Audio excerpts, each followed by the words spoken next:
માસના શુક્લ પક્ષની બીજ એટલે અષાઢ બીજ. આ તહેવારે રથયાત્રા અથવા રથ તહેવાર પણ કહેવામાં આવે છે. આ તહેવારનું મુખ્ય કેન્દ્ર જગન્નાથપુરી મંદિર છે. જગન્નાથપુરી 4 હિન્દુ તીર્થમાંનું એક છે જે 4 યાત્રાધામો તરીકે ઓળખાય છે, જે ઓડિશા રાજ્યમાં સ્થિત છે. ભગવાન જગન્નાથ ભગવાન વિષ્ણુનું એક સ્વરૂપ માનવામાં આવે છે અને વૈષ્ણવ ધર્મના અનુયાયીઓ દ્વારા પણ આદરણીય છે. જગન્નાથનો શાબ્દિક અર્થ બ્રહ્માંડનો ભગવાન છે, જેની અપેક્ષા કોઈના જીવનકાળ દરમિયાન થવાની છે. ભગવાન જગન્નાથ પૂજા તેમના ભાઈ બલભદ્ર અને તેમની બહેન દેવી સુભદ્રા સાથે કરવામાં આવે છે. કહેવાય છે કે એકવાર ભગવાન શ્રી કૃષ્ણ તેના ભાઈ ભગવાન બલરામ સાથે દ્વારકાની બહાર ગયા, ત્યારે શ્રી કૃષ્ણ ભગવાનની 16,108 રાણીઓએ રોહિણી માતાને પૂછ્યું કે અમે કૃષ્ણ ભગવાનની આટલી સેવા કરીએ છીએ, છતાં પણ કૃષ્ણ ભગવાન આખો દિવસ રાધાનું નામ કેમ લે છે? ત્યારે રોહિણી માતા બોલ્યા, જો કૃષ્ણ અને બલરામ મહેલમાં ન પ્રવેશે તો હું કહું. રાણીઓએ વિચાર કરીને સુભદ્રાને દરવાજાની બહાર ધ્યાન રાખવા ઊભા રાખ્યા અને કહ્યું કે કોઈને અંદર પ્રવેશવા ન દેતા. પછી રોહિણી માતાએ કથા ચાલુ કરી. સુભદ્રા દરવાજા બહાર કાન રાખીને અંદરની સંપૂર્ણ કથા સાંભળવા લાગ્યા. ત્યારે કૃષ્ણ અને બલરામ પાછા આવ્યા તો એમણે જોયું કે સુભદ્રા દરવાજા પર કાન રાખીને ઊભા છે.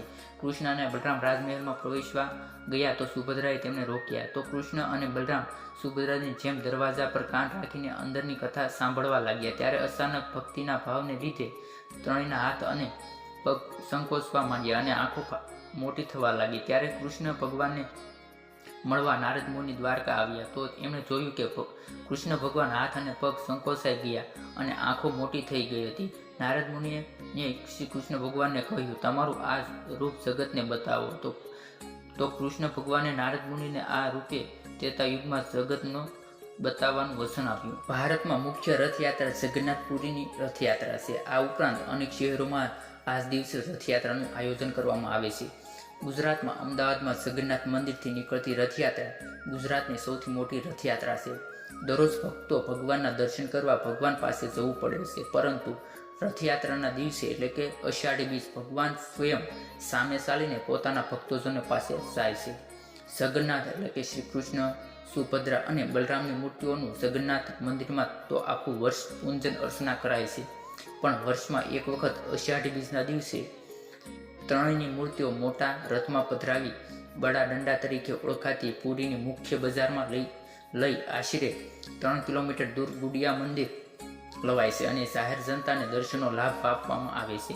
આ રથ ખૂબ જ મોટા પેડાવાળા સંપૂર્ણ કાષ્ટના બનાવેલા હોય છે, જે દર વર્ષ નવા બનાવાય છે અને તેને ભાવિ ભક્તો દ્વારા ખેંચીને લઈ જવાય છે. જગન્નાથનો રથ આશરે 45 ફૂટ ઊંચો હોય છે અને 35 ફૂટ ચોરસ ઘેરો ધરાવતો હોય છે, જેને બનાવતા 2 માસ જેટલો સમય લાગે છે. આ મૂર્તિઓ જગન્નાથ મંદિરેથી રથમાં ગુડિયા મંદિરે લઈ જવાય છે, જ્યાં તે 9 દિવસ સુધી રહે છે. તે પછી મૂર્તિઓ ફરી રથ પર બિરાજીને શ્રી મંદિરે પધારે છે અને બુહડા યાત્રા કહે છે. આ પરત વેળાની યાત્રામાં ત્રણેય રથ મોસીમાં મંદિર વિરામ લે છે અને ત્યાં ભાવિકો પોડા પીઠાનો પ્રસાદ લે છે. જગન્નાથ નગરયાત્રા એ રથમાં નીકળેલ છે, જેનું નામ નંદી ઘોષ છે.